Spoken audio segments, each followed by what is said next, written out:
Well, hello, welcome to Ritualistically. If you're new here, my name is Mo and I'm your host.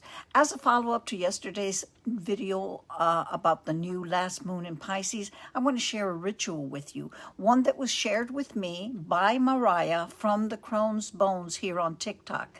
Go check her out. She reads bones and she's an incredible oracle. Now, this isn't something I made up. It's a Hawaiian tradition called the OPONOPONO Blue Solar Water Ritual. It's a cleansing ritual, a way to release all the baggage we carry, guilt, lack of confidence, self-condemnation, fear, victim mentality, all that heavy shit we've been dragging behind us. Because here's the thing, you can't take that with you through the door that this new moon has opened. So here's how you do the ritual. Here's what you're going to need. A blue jar. I'm using a plastic one. Glass is the better choice, but this is still going to work.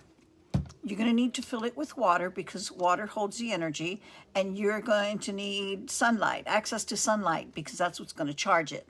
And before leaving it in the sun, once you fill your jar with water and you're ready to put it outside under the sun, you're going to speak 4 affirmations over it. I'm sorry, please forgive me, thank you, and I love you. And you're going to say that to spirit, but also to yourself. Because you got to love yourself. I love that. I didn't know that my phone could do that, but it does. And that's it. Let it sit in the sun and then drink it. Because cleansing isn't just external, it's internal too. It's all the stuff that we have in here. We carry it in our heads. All that stuff. And this is a beautiful way to start any offering, any ritual. You know how we use sage to cleanse before we do any of our spiritual work? This is another way, and I wanted to share it with you to honor this tradition and the Hawaiian culture. And before we move on to tarot, let me say this. If you want to take this into science, quantum physics talks about entanglement. 2 particles remain connected across vast distances. You and spirit, same thing. You are entangled. You are not separate. You interact with each other. If you're asking spirit for something, what are you offering in return? Spirit is not your vending machine. If you're asking for money, are you looking for work? Are you creating something? Offering your services? If you came to my house and asked for bacon and eggs, did you bring the butter? Did you bring anything? This is reciprocity and specificity. If you just say, oh, bring me abundance, but you don't define what that means, your energy is scattered. And on top of that, if you didn't bring an offering, you didn't engage. So what you get, who knows, if anything. This is about having reverence, being clear, and actively working with spirit, not just waiting for a handout. Now, let's get into the tarot cards.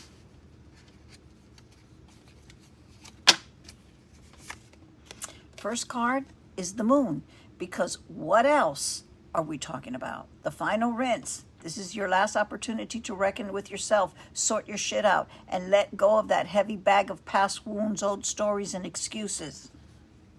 The next card, the devil, that's that bag you're dragging. This is what's inside, the fear, the self-doubt, the I can't, the I don't know how to let go. You can't bring that through the door.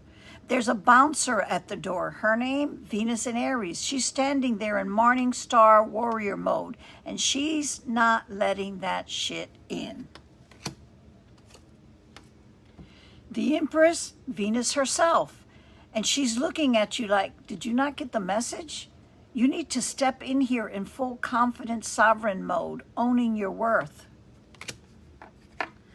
And the Magician, because you've already got what you need. You listened, you cleansed, you released, and now you're walking through the door in full power, ready to take charge and create. And that's it. That's all I've got for you. But I will say one last thing. Tonight is the 28th. Yesterday was the peak of the new moon, but you still have time to set intentions tonight, and you have until March 12th to work on this cleansing.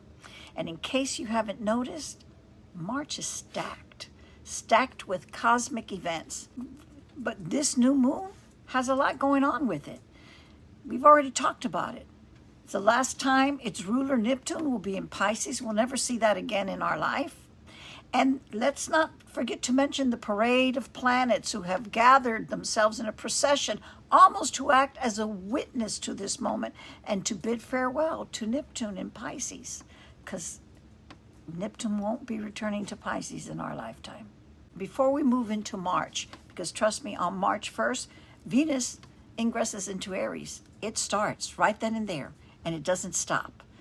Because at the end of March, on the 30th, Neptune ingresses into Aries. You see what I mean? It's packed. So you got to get ready and prepare yourself now. So that's it. Now that's really all I've got for you. By the way, if you're so inclined and you haven't already, follow me. It's free and it helps me. And share this video with anyone who you think might need to hear it. Remember, March is all about resiliency. Be resilient. Step into your resiliency. Bye now.